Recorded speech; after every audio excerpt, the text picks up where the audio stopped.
नमस्कार, बहुत स्वागत है आप सभी का NH24/7 पर। मैं हूं साधना पांडे, आप देख रहे हैं न्यूज रूम लाइव और वक्त है 5 के पंच का। तो 5 के पंच की हम शुरुआत करेंगे देश और दुनिया के साथ। मध्य प्रदेश छत्तीसगढ़ की तमाम बड़ी खबरें आप तक पहुंचाएंगे। तो चलिए वो 5 खबरें कौन सी होंगी जिस पर आज विस्तार से बात होगी। सबसे पहले वो 5 खबरें आपको हम दिखाते हैं। तो सबसे पहले 5 के पंच में आज हम बात करने वाले हैं अमेरिका और ईरान की। बढ़ता तनाव, मिडिल ईस्ट में तनाव का पारा एक बार फिर से चढ़ चुका है। अमेरिकी राष्ट्रपति डोनाल्ड ट्रंप ने ईरान को 3 दिन का अल्टीमेटम देते हुए सीज फायर पर सहमति का दबाव बनाया। ट्रंप ने दावा किया कि अगर तेल निर्यात रुका तो पाइपलाइन सिस्टम पर गंभीर दबाव बन सकता है। लेकिन इसको लेकर भी ईरान ने कड़ी प्रतिक्रिया दी है। न्यूक्लियर कार्यक्रम और स्टेट ऑफ हॉर्मुज उसकी रेड लाइन है, ये ईरान की तरफ से कहा गया। दूसरी खबर होगी आम आदमी पार्टी के झटके से जुड़ी हुई।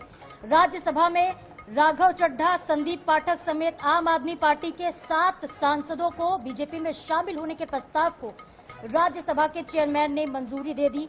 राज्यसभा ने नोटिफिकेशन इसको लेकर जारी कर दिया। तीसरी खबर होगी पश्चिम बंगाल के चुनावी रण से जुड़ी हुई। पीएम मोदी ने सत्ता आने पर महिलाओं की स्थिति सुधारने की गारंटी आज फिर से दी है। और हुगली में टीएमसी सांसद मिताली बाग की कार पर हमला हुआ है। टीएमसी ने बीजेपी के समर्थकों पर आरोप लगाया। चौथी खबर होगी एमपी विधानसभा के विशेष सत्र की। क्यों सत्र पर हो रही है सियासत, आपको हम बताएंगे। सत्र बुलाकर शासकीय संकल्प पेश किया गया है, क्या कुछ अपडेट है, क्यों कांग्रेस ने बॉयकॉट कर दिया सदन का, ये भी हम आपको बताएंगे, हर एक जानकारी देंगे। पांचवी खबर होगी छत्तीसगढ़ से, जहां पे ईडी ने बड़ा एक्शन लिया। अभनपुर में भारतमाला घोटाले के मामले में ईडी ने बड़ी कार्रवाई की है और ईडी ने जमीन कारोबारी गोपाल गांधी के 6 से ज्यादा ठिकानों पर दबिश दी है। इसमें उनका घर भी है, उनका दफ्तर भी शामिल है। तो ये 5 बड़ी खबरें हैं जो इस वक्त तस्वीरें आप देख रहे हैं। 5 बड़ी खबरों पर आज हम बात करेंगे, बारी बारी से चर्चा करेंगे और विस्तार से पूरी जानकारी आपको हम देंगे।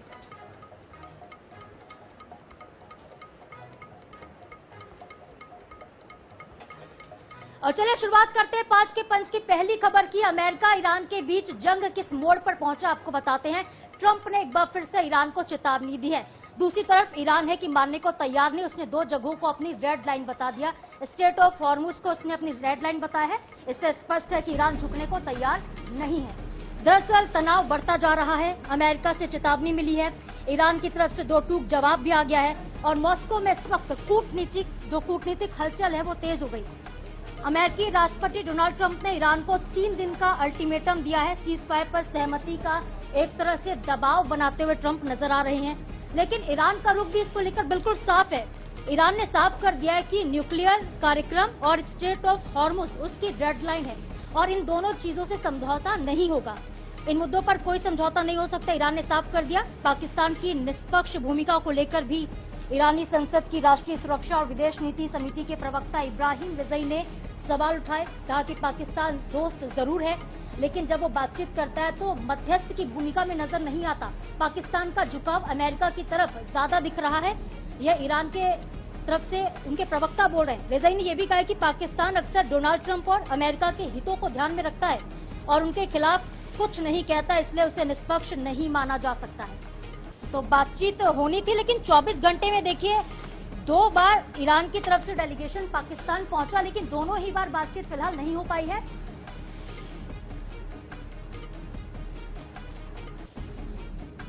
तो फिर से देखिए ट्रंप ने अल्टीमेटम दिया, ईरान को धमकी दी है। इस बार पाइपलाइन को ही तबाह कर देने की धमकी ट्रंप की तरफ से दी गई है और बेहद महत्वपूर्ण इस वक्त हो जाता है हॉर्मुज स्ट्रेट का जो रास्ता है वो जलडमरू मध्य मार्ग और खासतौर पर दूसरी तरफ न्यूक्लियर पावर को लेकर, न्यूक्लियर कार्यक्रम को लेकर कोई समझौता ईरान करता हुआ नजर नहीं आ रहा है। और चलिए इस पर ज्यादा बातचीत के लिए हमारे साथ विदेश मामलों के जानकार ब्रह्मदीप अलूने जी जुड़ गए हैं। डॉक्टर अलूने, बहुत स्वागत आपका NH24/7 पर। बातचीत होती सर नजर नहीं आ रही है। एक बार फिर से ट्रंप ने चेतावनी दी, ईरान ने सख्त रुख अपनाया, लेकिन ईरान का रूस की तरफ जाना क्या दर्शाता है? क्या रूस यहाँ पे मास्टर स्ट्रोक खेल जाएगा? साधना जी, देखिए जो स्थितियां हैं मध्य पूर्व की वो बहुत जटिल है, क्योंकि अब्बास अराक्ची ने 2 बार इस्लामाबाद का दौरा किया। जो ईरानी प्रतिनिधि मंडल है उसने मुलाकात के बारे में कुछ सोचा ही नहीं है। अमेरिका के उपराष्ट्रपति जेडी वेंस आने वाले थे पाकिस्तान, लेकिन आई नहीं। और इस बीच रूस की एंट्री जो हो रही है, तो रूस और ईरान बहुत बड़े रणनीतिक सहयोगी हैं ये भी है कि पुतिन ने ईरान से यूरेनियम लेने का प्रस्ताव दिया है, लेकिन ईरान से यूरेनियम रूस को मिल जाए ऐसा शायद जो है वो अमेरिका पसंद करेगा नहीं। दूसरी तरफ ट्रंप लगातार धमकियां दे रहे हैं, जो संसाधन है वहां पर हमला करने की, जो संयंत्र उनको निशाना बनाने की, और ईरान ने स्पष्ट कह दिया है कि यदि ऐसा होता है तो फिर जो अमेरिका के सहयोगी देश है, वो चाहे बहरीन हो, ओमान हो, सऊदी अरब हो, यूएई हो, इनके ठिकानों पर ईरान हमले करेगा। तो ये जो आक्रामकता है ये बहुत खतरनाक मोड़ पर है। और सबसे बड़ी बात है कि ईरान पर दबाव बढ़ता जा रहा है, क्योंकि ईरान की आर्थिक नाकाबंदी कर दी गई है, हार्मुज से जहाज निकल नहीं पा रहे हैं, खर्ग द्वीप में उसका ऑयल जो है वो इकट्ठा हो रहा है। तो ये समूचा घटनाक्रम यह इशारा करता है कि स्थितियां बहुत खतरनाक है। लेकिन हाँ, पुतिन यदि मध्यस्थता की बात करते हैं तो पुतिन एक अच्छे गारंटर हो सकते हैं। ऐसी उम्मीद की जानी चाहिए कि अब्बास अराक्ची रूस से जब लौटेंगे तो दुनिया में शांति के लिए कोई उम्मीद हो सकती है। अब देखना है कि अराक्ची किस निर्णय पर पहुंचते हैं या पुतिन दुनिया के सामने क्या प्रस्ताव देते हैं। साधना जी। डॉक्टर साहब, अगर स्ट्रेट ऑफ हॉर्मुज में तनाव और बढ़ता है और यहाँ पे स्थितियां बिगड़ जाती हैं तो वैश्विक तेल सप्लाई और भारत जैसे खासकर देशों पर अर्थव्यवस्था पर कितना असर आगे पड़ेगा?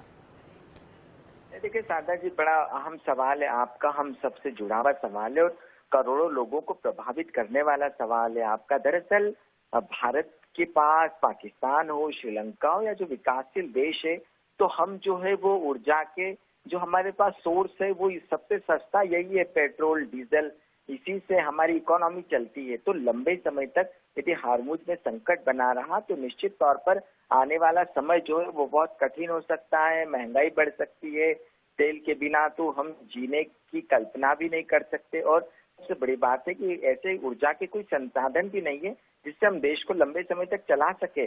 तो भारत ही नहीं, देखिए आपने ब्रिटेन ने भी इस पर बहुत चिंता व्यक्त की है, क्योंकि जो विकासशील अर्थव्यवस्थाएं वो बिल्कुल बहुत पीछे जा सकती है। तो हार्मुज का संकट जितनी जल्दी खत्म हो जाए उतना भारत समेत दुनिया के लिए बेहतर होगा, क्योंकि यह अब मानवीय संकट बनता जा रहा है और इसका कोई विकल्प भी नजर नहीं आता। साधना जी।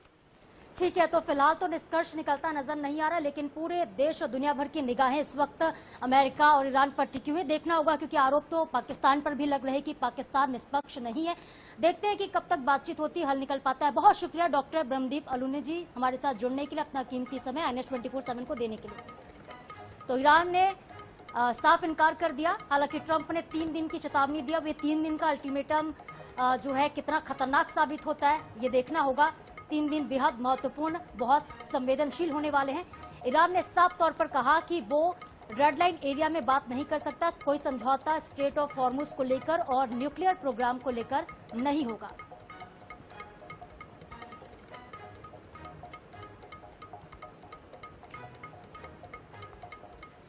और चलिए आगे बढ़ते हुए 5 के पंच की दूसरी खबर आप तक पहुंचाते हैं। दूसरी खबर राघव चड्ढा और आम आदमी पार्टी के उन 7 सांसदों से जुड़ी है जो अब बीजेपी के हो गए, और आज बकायदा नोटिफिकेशन आ चुका है कि बीजेपी के सांसदों की सूची में उनका नाम है। पूरी खबर आपको विस्तार से बताते हैं। आम आदमी पार्टी और अरविंद केजरीवाल को अब तक का सबसे बड़ा झटका लगा है।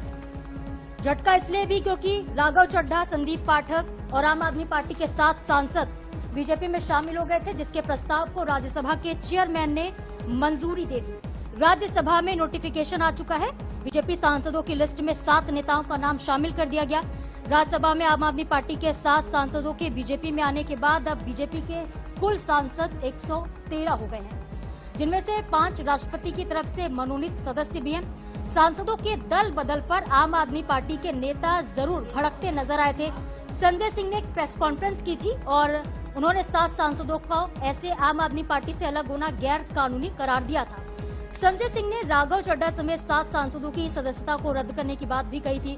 उनका कहना यह था कि बीजेपी ने नियमों के खिलाफ काम किया, इसके बावजूद इन सांसदों को बीजेपी में शामिल होने की मंजूरी मिल गई। तो बीते दिनों ही राघव चड्ढा, संदीप पाठक और अशोक मित्तल ने प्रेस कॉन्फ्रेंस की। प्रेस कॉन्फ्रेंस करते हुए राघव चड्ढा ने इस बात का जिक्र किया था कि उन्होंने अपनी जवानी के 15 साल बर्बाद कर दिए। वो आदमी तो सही है लेकिन पार्टी उनकी गलत थी।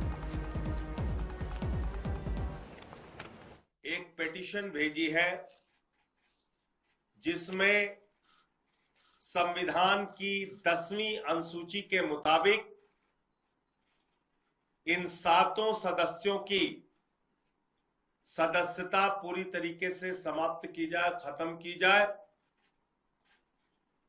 इसके बारे में उनसे अनुरोध किया है। और उपराष्ट्रपति महोदय से, सभापति महोदय से मांग की है कि इसकी जल्द से जल्द सुनवाई करके और इस पे एक न्यायपूर्ण फैसला अपनी ओर से दें। पिछले 3 दिनों से आप सबके बहुत मैसेजेस आ रहे हैं। आप में से ज्यादातर लोग मुझे बेस्ट विशेस दे रहे हैं, कंग्रेचुलेट कर रहे हैं, और कुछ लोग मेरे इस फैसले के पीछे क्या रीजंस हैं वो जानना चाहते हैं। तो आज ये वीडियो उनके लिए और उन लोगों के लिए भी जिन लोगों ने शायद मेरी प्रेस कॉन्फ्रेंस नहीं देखी। दोस्तों, पॉलिटिक्स में आने से पहले मैं एक प्रैक्टिसिंग चार्टर्ड अकाउंटेंट था। मेरे सामने एक बेहतरीन करियर था, लेकिन मैं उस करियर को छोड़कर पॉलिटिक्स में आया। अपने करियर को बनाने के लिए पॉलिटिक्स में नहीं आया, और एक पॉलिटिकल पार्टी का फाउंडिंग मेंबर बना, जिस पार्टी को मैंने अपने प्राइम यूथ के 15 साल दिए, अपने खून पसीने से, बहुत मेहनत से इस पार्टी को सींचा। लेकिन इस पार्टी में आज एक टॉक्सिक वर्क एनवायरनमेंट है।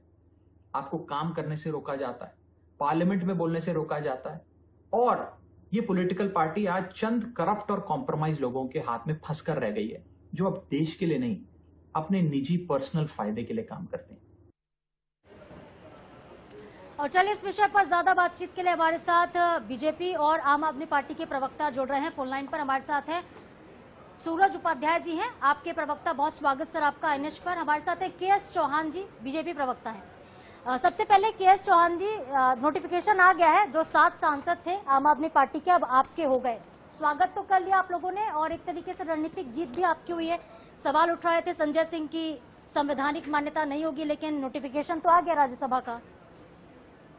देखिए, जो भी नोटिफिकेशन आया है वो संवैधानिक है और कानून के हिसाब से आया है। जिस हिसाब से संविधान हमारा बना है, जो रूल्स एंड रेगुलेशन के हिसाब से है, उसके हिसाब से नोटिफिकेशन आया है।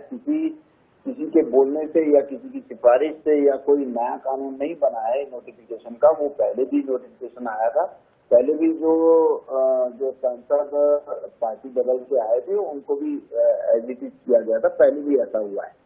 और उसके बाद अभी जैसे उन्होंने चड्डा जी ने बोला कि मैं देश के लिए कुछ करना चाहता था, तो मैं उसी लाइन पे आगे मैं बढ़ना चाहता हूँ कि वो हमारे नहीं हुए हैं, वो देश के लिए हुए हैं। तो देश के लिए जो सर्वहित में जो पार्टी काम कर रही है, जो देश हित में जो काम आ सकते हैं, वो अपनी सेवाएं दे सकते हैं, उनके साथ वो, उनके दल के साथ वो जुड़ गए हैं, ताकि हम ज्यादा से ज्यादा सेवाएं कर सके। उस दल के साथ में जो सेवाएं दे रहे थे वो देश के लिए, उनको रोका जा रहा था। क्यों रोका जा रहा था? ऐसा क्या बात हो गई थी?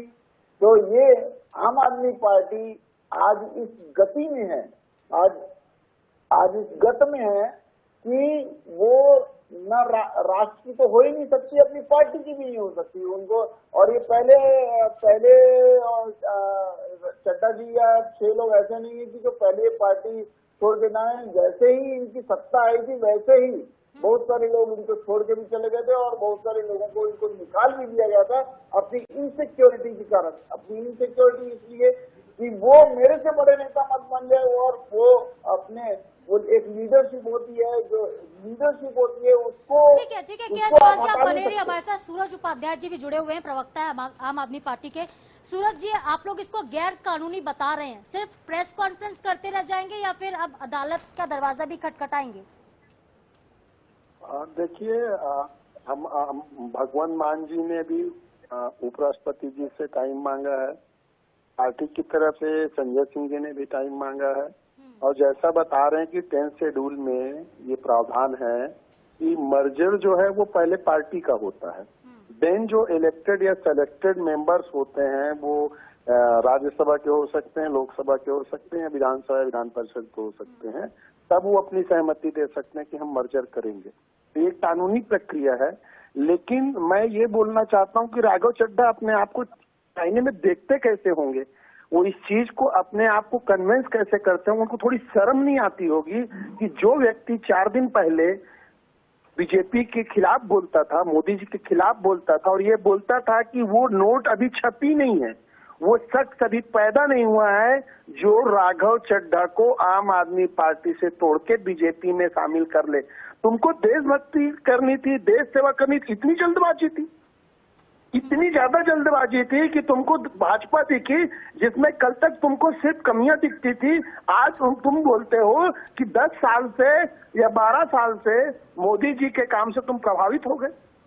अपने आप को कैसे चेहरा देख पाते हो दर्पण में, भगवान ही जाने। इस बात का जो कि सूरज उपाध्याय जी पूछ भी रहे हैं, आम आदमी पार्टी पूछ रही है कि गुंडों की पार्टी कभी बता रहे थे राघव चड्ढा जिस पार्टी को, आज अचानक से कैसे मुरीद हो गए?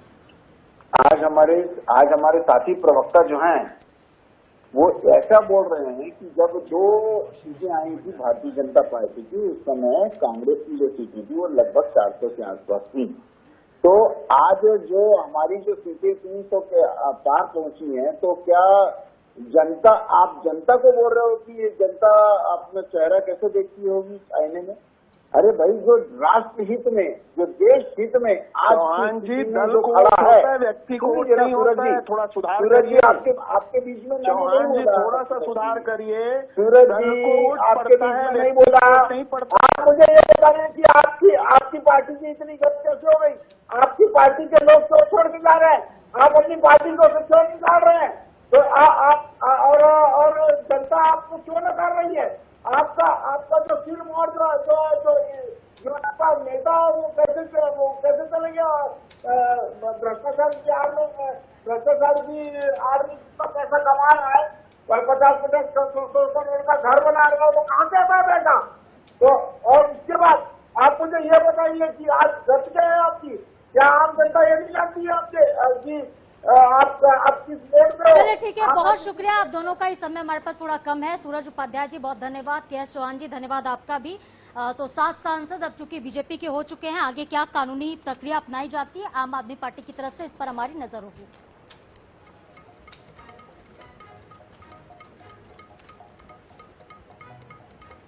और चलिए आगे बढ़ेंगे, हम अब अपनी तीसरी खबर की बात करते हैं। तीसरी खबर का रुख करते हैं जो कि बंगाल से होगी। पश्चिम बंगाल में पीएम मोदी पहुंचे और दूसरे फेज के लिए उन्होंने चुनाव प्रचार किया।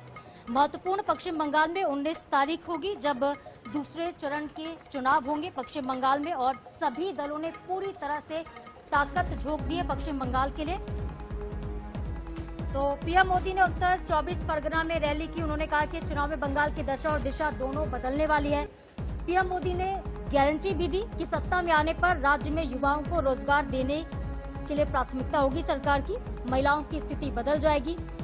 जबकि पश्चिम बंगाल के हुगली में सोमवार को टीएमसी की सांसद मिताली बाग की कार पर हमला भी हुआ है। टीएमसी का आरोप यह है कि बीजेपी के समर्थकों ने गोघाट में उनकी गाड़ी पर ईंट, पत्थर और लाठियों से हमला कर दिया। और हमला उस वक्त हुआ है जब मिताली बाग गोघाट से आरामबाग में अभिषेक बनर्जी के रोड शो में शामिल होने के लिए जा रही थी। हमले में कार के शीशे टूट गए, सांसद और उनके ड्राइवर को चोट आई है। दोनों को आरामबाग मेडिकल कॉलेज अस्पताल में भर्ती करवाया गया है। टीएमसी ने अपने ट्वीट में भी कहा कि गृह मंत्री अमित शाह ने धमकी दी थी कि जो भी घर से बाहर निकलेगा उसे उल्टा लटका दिया जाएगा, और उसी के बाद ये हमला हुआ। ये बात टीएमसी कह रही है। तो एक बार फिर से तनाव की स्थितियां बंगाल में बनती नजर आ रही हैं। पहले फेज के वोटिंग के दौरान भी तनाव के हालात बने थे, कई जगहों पर झड़प की खबरें भी आई थी। बंगाल बीजेपी सरकार गर्भावस्था के दौरान 21,000 रुपए की सीधी मदद देगी। बेटी हुई तो सुकन्या समृद्धि योजना के तहत ज्यादा ब्याज मिलेगा। बेटियों को सर्वाइकल कैंसर का टीका मुफ्त लगाया जाएगा। साथियों, बेटी जब कॉलेज पहुंचेगी तो उसकी पढ़ाई के लिए 50,000 रुपए की मदद मिलेगी।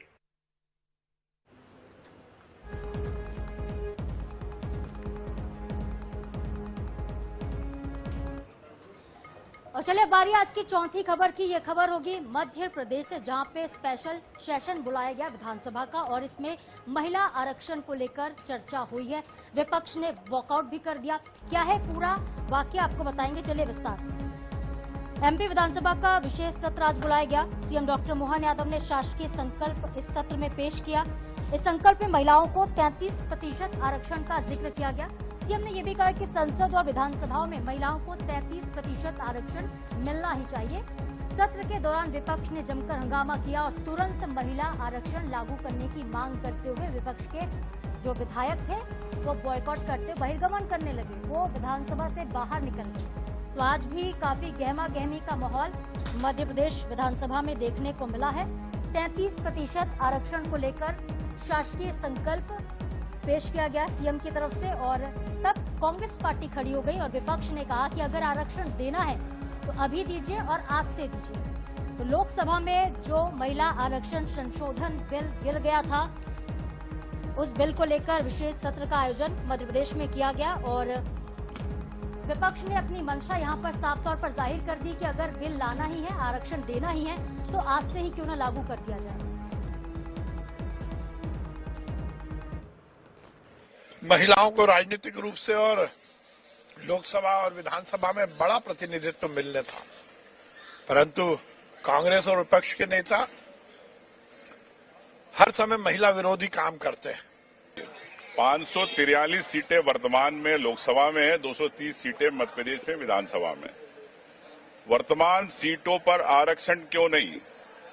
परिसीमन जनगणना अपनी जगह, उसको आप क्यों जोड़ रहे हो महिला आरक्षण से? अगर महिलाओं की आप सम्मान की बात करते, नारी वंदन की बात करते, तो तत्काल 33% आरक्षण को लेके हमारी रणनीति है और इसी को लेके हमने आशासकीय संकल्प लगाया है। अब सरकार आशासकीय संकल्प पर चर्चा करना चाहती कि नहीं, यहाँ से प्रस्ताव दिल्ली भेजना चाहती कि नहीं महिला आरक्षण को लेके, 33% आरक्षण के वर्तमान को लेके। और इस खबर पर ज्यादा बातचीत के लिए हमारे साथ अमित चौरसिया जी जुड़ गए हैं, कांग्रेस के प्रवक्ता हैं। अमित जी, शासकीय संकल्प आज रखा गया है सदन में, लेकिन विपक्ष अगर बातचीत ही नहीं करेगा तो बात कैसे बनेगी? आप लोगों ने फिर से वॉकआउट कर दिया, फिर आप कहते हैं कि सदन में बात नहीं होती, चर्चा नहीं होती है। देखिए, सरकार जो है सिर्फ भ्रमित करने का काम कर रही है। कांग्रेस ने तो पूर्ण समर्थन दिया 2023 में और पूरे देश में लोकसभा बिल पारित करने के लिए अपना पूर्ण समर्थन दिया। जब जब महिला सशक्तिकरण की बात आई और महिलाओं को प्रतिनिधित्व देने की बारी आई, कांग्रेस हमेशा आगे खड़ी रही, चाहे वो पंचायत स्तर पर आरक्षण देने की बात हो या महिलाओं को वोट देने के अधिकार की बात हो। लेकिन भारतीय जनता पार्टी क्यों इस देश को और प्रदेश की महिलाओं को ठगने का और उनको भ्रमित करने का प्रयास कर रही है? हमने तो मांग करी थी कि विधानसभा में आप प्रस्ताव लाइए और 230 विधानसभाओं पे आप तत्काल आरक्षण का प्रस्ताव भेजिए और 543 लोकसभा की सीटों पे आप तत्काल 33% आरक्षण का लाइए। लेकिन जातिगत जनगणना जो होना है, जिसको लेके पूरे देश में अभी भी परिस्थितियां जो है अनुकूल नहीं है, वही जनगणना की और डिलिमिटेशन की जंजीर बांधना महिला आरक्षण के बिल पे, ये कहाँ तक उचित है ये बताए ना सरकार। प्रस्ताव पे चर्चा करी, अगर इस पे चर्चा होती तो कांग्रेस उसके साथ खड़ी होती है, लेकिन मुख्यमंत्री जी ने तो ये कहा कि डिलिमिटेशन, पहले जनगणना होगी फिर डिलिमिटेशन होगा, उसके साथ ही महिला आरक्षण पारित होगा। ठीक है, आप बने रहिए अमित जी हमारे साथ सागर कसेरा जुड़ गए हैं, बीजेपी के प्रवक्ता हैं। सागर जी, कांग्रेस पार्टी कह रही कि अगर आरक्षण देना है तो आज से क्यों नहीं लागू कर देते? परिसीमन को जोड़ना क्यों जरूरी है? कांग्रेस बार बार यही कह रही है आरक्षण का विरोध नहीं, लेकिन परिसीमन का विरोध है। देखिए, यही कांग्रेस की महिला विरोधी दोगली राजनीति का परिचय है। आज मध्य प्रदेश विधानसभा में जो घटनाक्रम हुआ है, उसने एक बार फिर कांग्रेस का दोहरा और महिला विरोधी चेहरा स्पष्ट रूप से उजागर कर दिया। मैं इन्हें भी अभी सुन रहा था, ये कहते क्यों जंजीरों से बांध रहे हैं इसको परिसीमन की। तो मुझे लगता है कि इन्होंने 2023 के कानून को स्पष्ट रूप से समझा नहीं है। ये 2023 का वही कानून था जिसे आपकी पार्टी ने, कांग्रेस ने ही अपने मतों के स्पष्टीकरण के साथ अपने मतों को दे करके उसे पारित कराया था, जिसमें स्पष्ट रूप से मेंशन है पहले जनगणना होनी है, फिर परिसीमन है और उसके बाद आरक्षण लागू होगा। तो ये कोई राजनीतिक बहाना नहीं है, संवैधानिक और कानूनी प्रक्रिया है। चलिए ठीक है, बहुत शुक्रिया आप दोनों का ही तमाम बातचीत के लिए, धन्यवाद। और चलिए अब रुक करते हैं हमारी आज की सबसे आखिरी और 5वीं खबर का। यह खबर है छत्तीसगढ़ से, जहां पे ईडी ने एक बड़ी रेड की है। जमीन कारोबारी के कई ठिकानों पर दबिश दी गई। 6 से ज्यादा जगहों पर रेड हुई, जहां पे उनके मकान भी हैं, उनके दफ्तर भी है। अभनपुर में स्थित गोपाल गांधी के घर, उनके दफ्तर पर ईडी की टीम पहुंची और 13 से ज्यादा अधिकारी इस कार्रवाई में शामिल रहे। इसको लेकर दीपक बैज का बयान आया। उनका कहना है कि भारतमाला प्रोजेक्ट में गड़बड़ी में सिर्फ छोटे मोहरों पर कार्रवाई हो रही है।